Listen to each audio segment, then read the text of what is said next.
All right, guys, and here it is, right here. It's Kansas City versus Charlotte Metro for the very first League Showdown. So there we have it. I think so far, if I had to call one out, MVP for Team Kansas City, I'm going to go with Jeff Asel. I'd have to agree with you there. Yep. Yeah, Stephen, he really came through, and of course, putting their Kansas City team in position for the win. That was the big one. Yeah, and then I think, again, we'll both agree on this one for Charlotte Metro. So far, it's going to be Renal Bott. Totally agree there as well. I mean, very, very close second to Clint Clark. His first visit to the TV table, breaks and runs. I mean, that's really tough to do. Yeah. And nothing against any of the other players. I mean, they're all on the team, and they're all here for a reason. They've all played well as a team to get here. That, unfortunately for Chase Stumfold, was not his best effort. He was just coming off of a 10-ball match. Yeah. And I saw him over there, so maybe just a little bit of a different condition. Yeah, with the two tables. The guy's been running across the room all day, playing in different events and doing fairly well in them. True pool player. Yeah, true pool player. Yeah, gotta love that. If you haven't walked 30,000 steps a day for any type of national event, you're doing it wrong. Yeah, totally doing it wrong. Absolutely, totally agree. We were talking about that earlier with Mr. Archer, how he's playing 6 events, and then you've got players like Ashley Benoit playing 8 events over 6 days.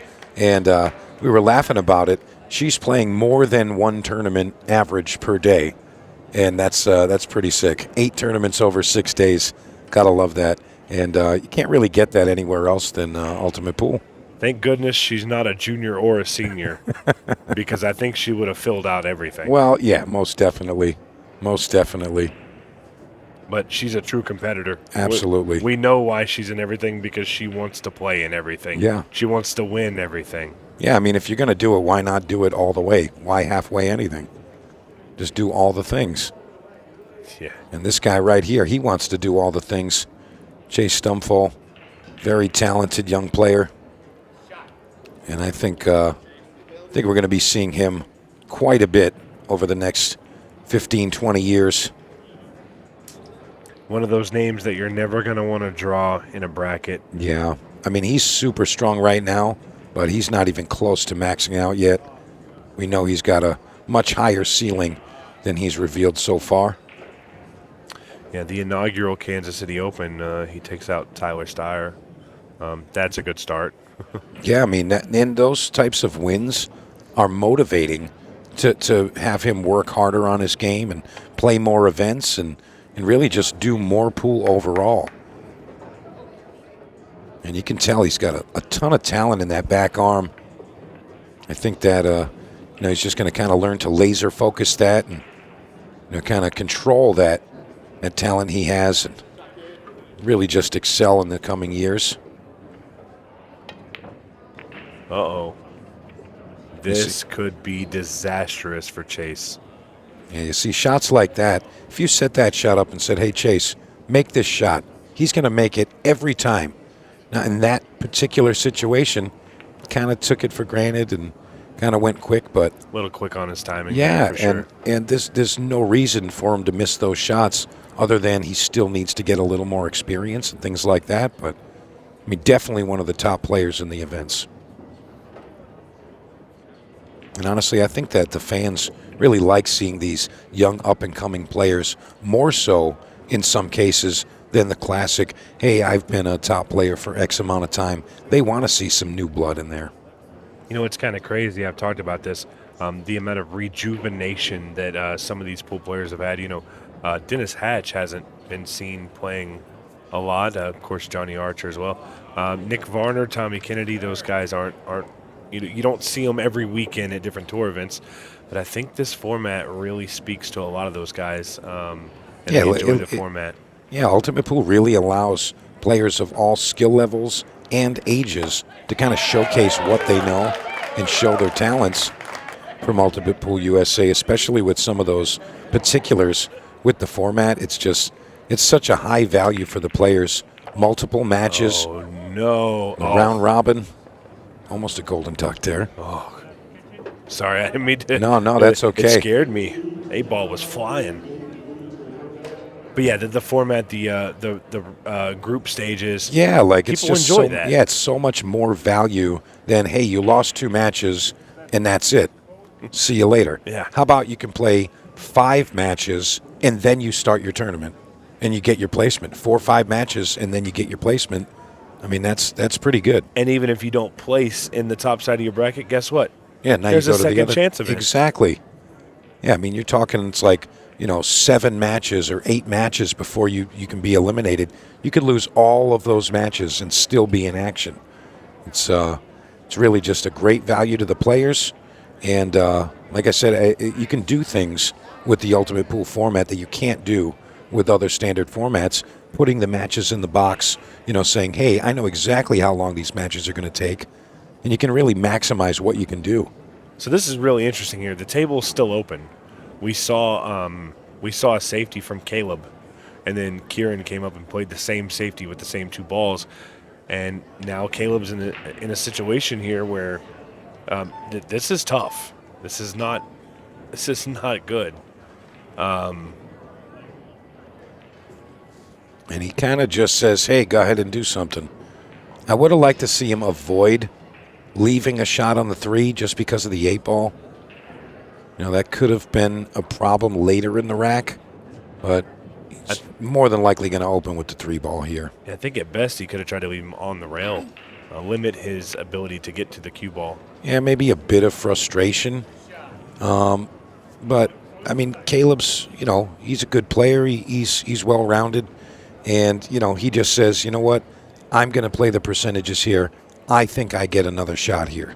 So not only that, I'm sure the nerves are high. The pressure's very high. It's intense out there. Yeah, it is. There's a lot of people in those stands. And I noticed that, in the earlier match with Charlotte Metro, Caleb struggled with the break. He wasn't really making anything happen. He was crushing the rack, and it wasn't really making anything happen. And over the matches we've seen here, it seems like it's just you got to take a little off. Medium stroke, and the balls do fall. You get success that way. And I hope that all of the players that are watching these matches, whether in the stands or on the broadcast, they're taking those notes, trying to amend their games and their performance in the arena. This is big right here. Overshot a leave by Kieran Hall. He has to kick at his balls, and now Caleb comes to the table. They're up 1-0, and he's got a great opportunity here to get out. Well, I'm surprised he didn't try and roll forward and move the 10-14. It must go somewhere. Yeah, I was a little surprised at that too, Steven. I mean, I guess maybe the 10 just goes square into the right side pocket. I mean, if it doesn't, I don't know what the thought process was there. Maybe he's going to try to draw into him right here. I mean, he's kind of running out of options here. There's got to be something I'm not seeing, or maybe it's just, again, maybe some nerves or a miscalculation there. It doesn't look like he can cleanly cut this either. It looks like he might have to throw this one. But camera angles can be deceiving at times. Yeah, he had more of that than I originally thought. Tell you what, if the 10 and the 14 are frozen, if he shoots it in such a manner where he's kind of coming towards the 6-ball, I think he can kind of drag that 14 into the pocket. But, I mean, there's got to be something, like you said, that we're not seeing. I think the 10's got to go clean without moving the 14. Oh, no. Okay, so the 10 did go clean without moving the 14, but now he's in trouble. He's kicking at this 11. 100% of the time we're kicking the 11 here. Personally, I like to use that soft second rail, bring the cue ball back up off that area of the table. Yeah, you for sure need that cue ball to roll past the 6. Just like that. Little tickle. And that is just not cool. If this 14 ball is frozen to the cue ball, He cannot play into the 14 at all. I haven't seen referee Dean Winters make a call. Must not be frozen. I believe he did just say frozen ball. Uh-oh. If 14 moves, it's a foul. Oh, it didn't move. Oh, no. Oh, boy. Makes the cue ball only. But I'll tell you what. I think the 2 ball does pass between the 4-6, so at first glance it might have seemed like that was trouble, but you got to play the 2 to the 1 ball, in my opinion. Got to get those 2 issues out of there. And he misses ball in hand. He was moving before he finished. He was literally on his way to the next shot. Yeah. Kieran Hall, a great player. Louisiana Open, the inaugural Ultimate Pool USA event. I had to play him in my first round back then when it was a double elimination. And how did that go? Well, we went hill, and he got me. But from what I understand, his level of play has gone way up, skyrocketed over 18 months, astronomically. So, but he's a great player. I've seen him firsthand. You always get an idea of how a player plays when you see him on the table against you.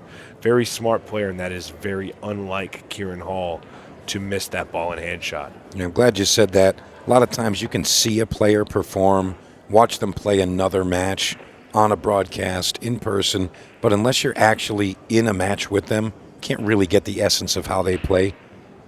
So that is a big key. Totally agree there. Is he cutting this ball on the side? Most definitely. That's a gutsy shot, especially after the shot that he missed. That's also a confidence-building shot.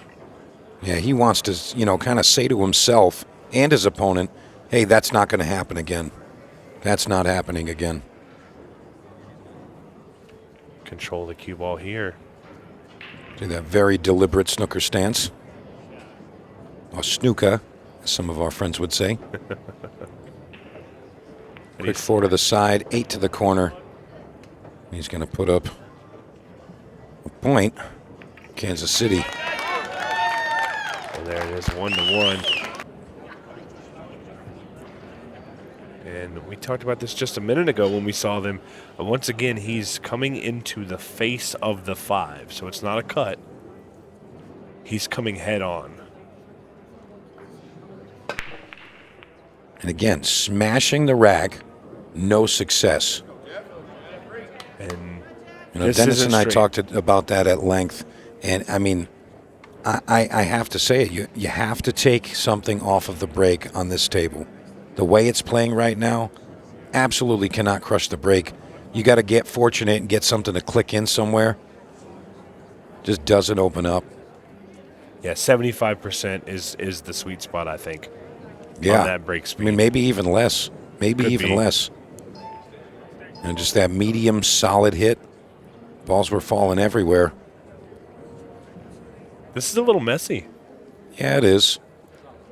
Trying to see what the, obvious type of shot would be here, but a little bit of traffic, 10, 11, 2, 14, 5, that little kind of looks like the letter P on the table. But that's kind of where you're going to win or lose this rack. Jeff Asel not wasting any time. And we are at 17 minutes. Not much meat on the bone. Yeah, this 2-ball is very important for Jeff Asel. And he's kind of put himself into a position where he's only got 2 of his 4 solids to shoot at. Yeah, he was playing position, I believe, for the 4-ball there. Came a little bit high, hooked himself on the 12. Yeah, he's just going to play very defensive here. Now we could be in a situation where this gets drug out a little bit. I don't think the 14 goes in the top left corner. I mean, back cut on the 11 to the side pocket. Although, not really a easy on the eyes type of line, but it does go. He's going to play safe here. He's going to try and get... Oh, no, he's cutting this. He's just going to kind of bide his time. You know, Ronalbot definitely looked like an intelligent pool player, high pool intelligence in the previous matches we were seeing. So he's probably just playing the percentages. And Jeff Asel's going to do the same. He says, I'll see your safety and match you one. They're going to call me a liar saying, hey, this is going to be a quick rack. Not so much, Mike. Not this time. You know, it's always funny when you expect a quick one. It always gets drawn out. Oh, yeah. It's kind of commonplace in pool. A lot of times it's, you know, the double hill rack, and everybody's been kind of steamrolling, break and run, quick one-inning match, and it comes down to that final game. They break, and something's tied up. Now it's a funny game. Yeah. Now, it's always the case. But these gentlemen are going to fight right to the last shot. No gimmies. The pool gods, as we call them, they love a comedy. Oh, absolutely. They love a comedy. And look at this. Ronaldo looks like he's just about ready to attack. It's really about that 13 ball, if he can do something with that. Opted for the bank. I expected the cut. Well, that 13 ball seems like it goes. Keeps looking at it. Yeah, I think the 13 does pass. I'm just wondering what his line is because I don't see it. And I'll be honest, Steve, I think he wanted to fall a little lower on it, kind of drag up into the 2, something like that.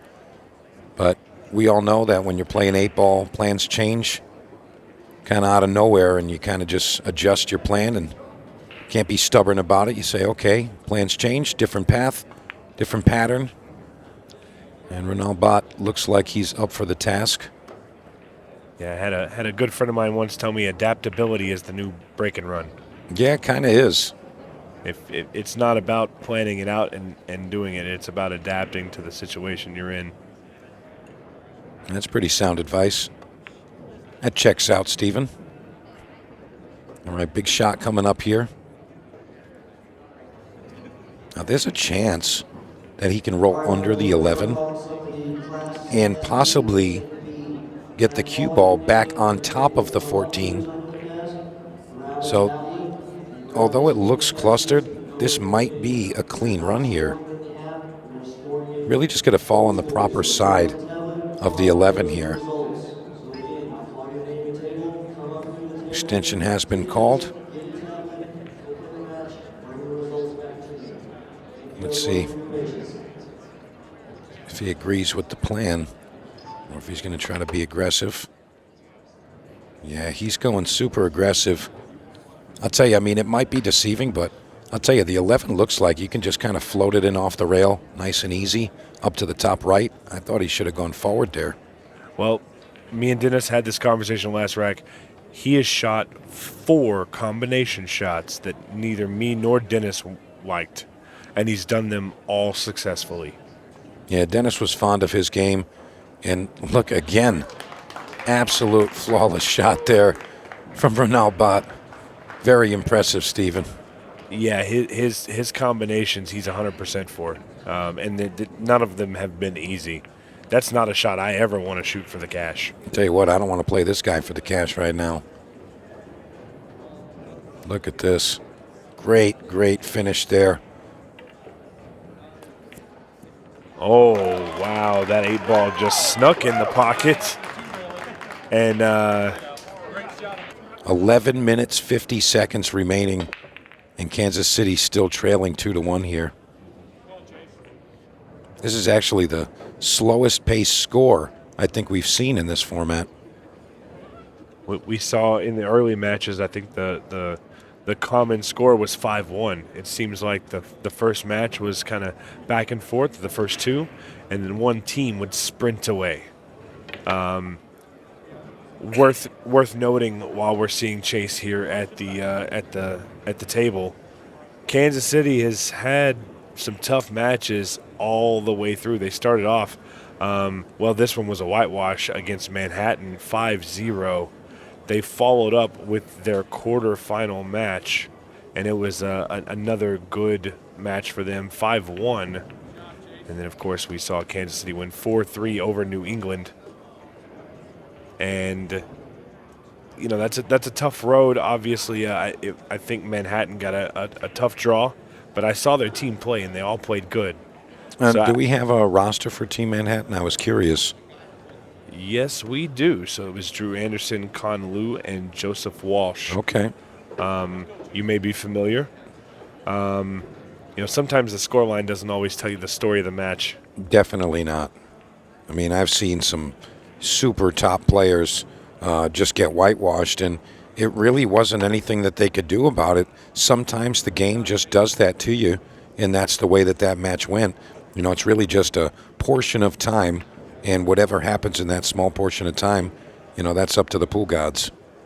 Yeah, you're exactly right. Charlotte Metro had a similar outing in their first round. It was 5-1 against Indianapolis.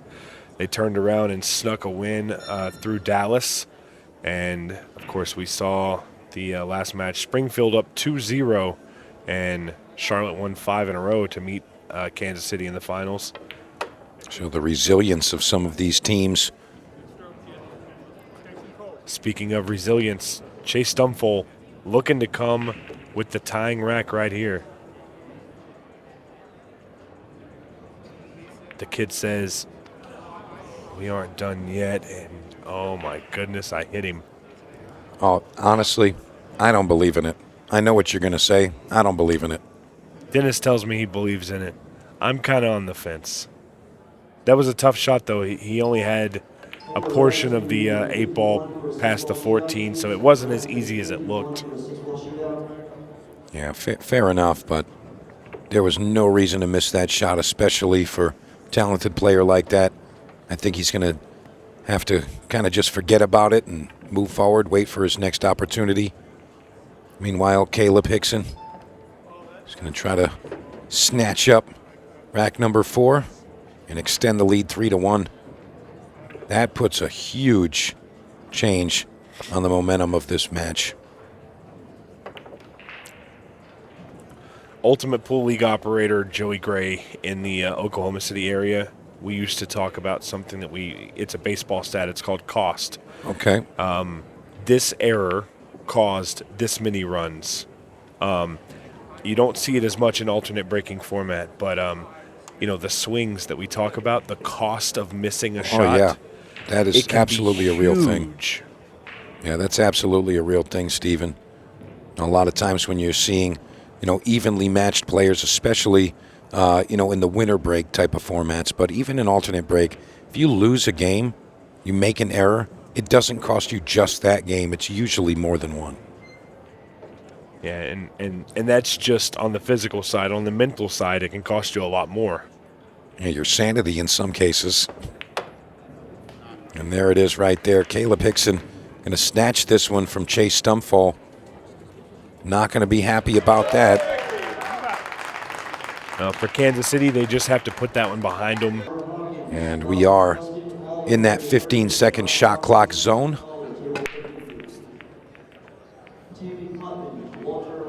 Four ball falls. 8 ball attempts that top corner. But Ronald Bott now in the driver's seat. Tell you what, if he can run this out, put his team up 4-1, I mean, that's going to be really, really tough to come back from. 3-2 versus 4-1, that's a massive swing in a race to 5. So Ronald Bott has it all on his shoulders here. Especially with potentially 6 or less minutes left on the clock, it's going to make it very difficult. Absolutely.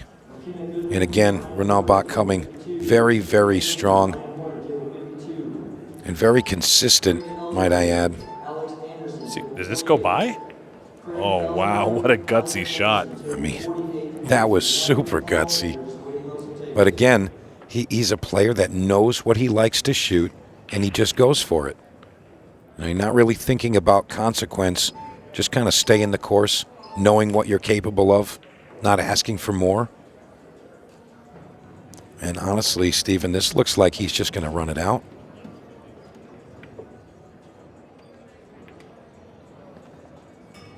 Well, guys, this could very well be it. This could be the inaugural League Showdown winners in Charlotte Metro. Runal Bott, at least between me and you, believed to be the MVP of this tournament so far. I would say so.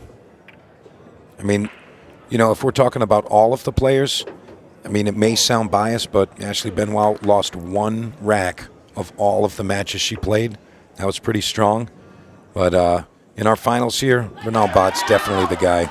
Absolutely. Charlotte Metro with 5 minutes and 44 seconds. Would have really loved an 8 on the break, but he'll take the 11 ball and an opportunity to run out. This is not the best opening shot either if you want to take those stripes. Jeff Hazel, it's been a pleasure to watch. He's a rhythm player. It's my favorite style personally. You know, no nonsense, really just kind of gets down to it. And he's looking pretty well.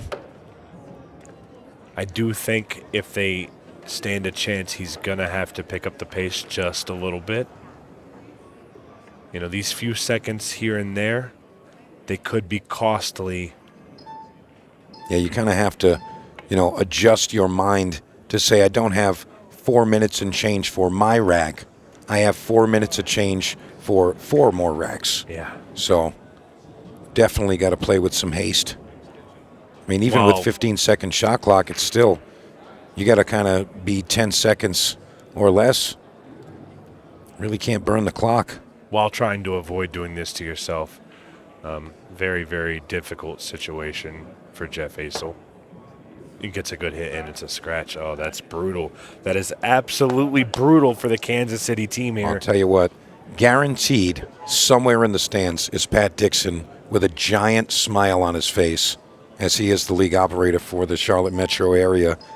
And I guarantee you he's out there just smiling ear to ear. That's actually going to be a time foul. That's unfortunate there. Now,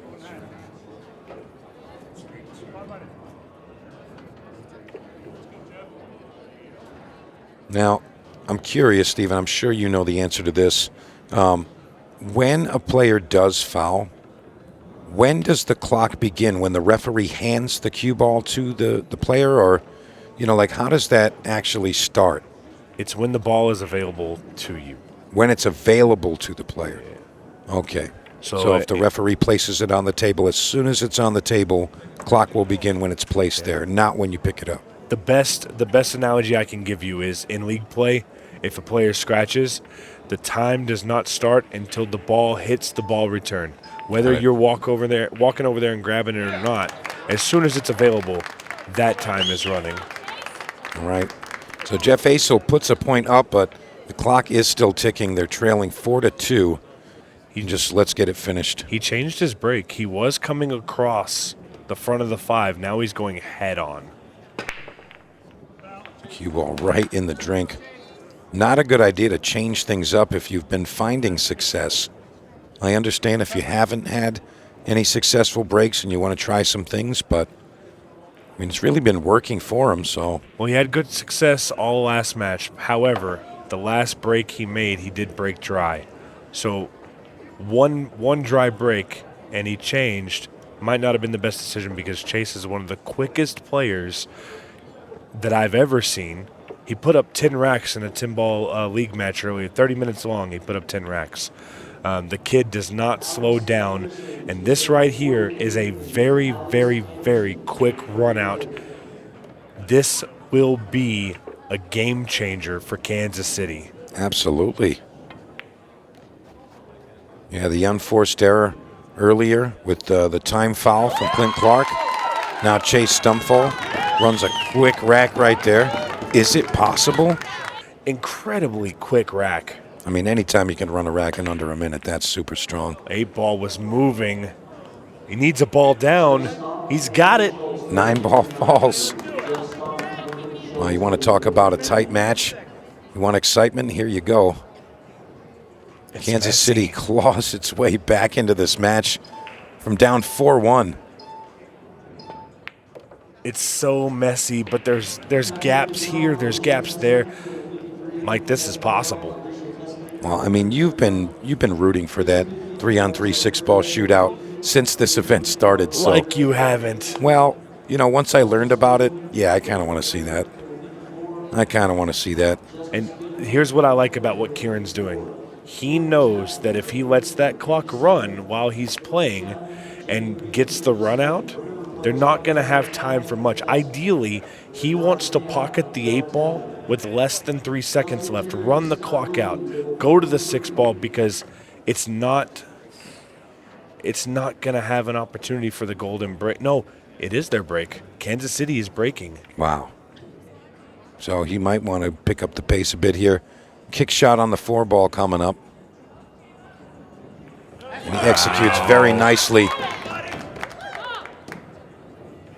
Kieran Hall is really coming with it. Less than a minute. What are we seeing? I mean, I think you're going to get your wish, Stephen.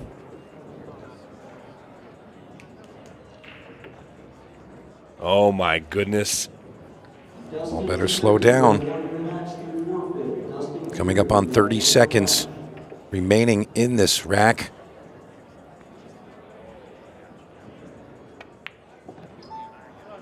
Wow. Cue ball needs to stop.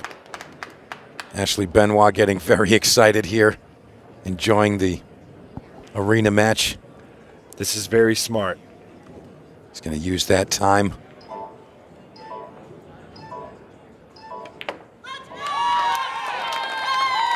And just like that, from 4-1 down, Kansas City claws back and ties it up 4 games apiece. People have their phones out. This is a historic 6-ball shootout. Charlotte Metro with a break, almost a ball in. Balls are moving. Remember, it's always a good idea to try to make it so the cue ball does not have to travel. Yeah, you want the Eats cue up the ball clock. to not move at all. And from what I understand, the cue ball has to stop, but the object balls can continue to move when you're shooting. Correct. Now, this is nice because what they've done is they've ensured that they haven't missed a shot. It is at a little bit of a cost of time. They're putting up a decent time, I believe, for 36 seconds 40. We'll get confirmation on that, so that may not be exactly correct. We've never seen a 3-man shootout, so we don't know what that standard is. And I'll be honest, it didn't look as congested as I was thinking. That was pretty clean. And Chase is going to be the breaker. I think that will be the one big advantage, is that he knows how to break the balls. And he's got a very good break. Very little movement. Just needs to be careful here. You want to keep that cue ball moving That's minimal. burning the clock right there. He wanted to go with the 7, but chose not to go to the opposite side. Oh, no. We've got a miss. This Ball needs to stop. This is going to be tight. It's going to be tight, Mike. It's going to be very tight indeed. Shoot the ball. Got to shoot the ball.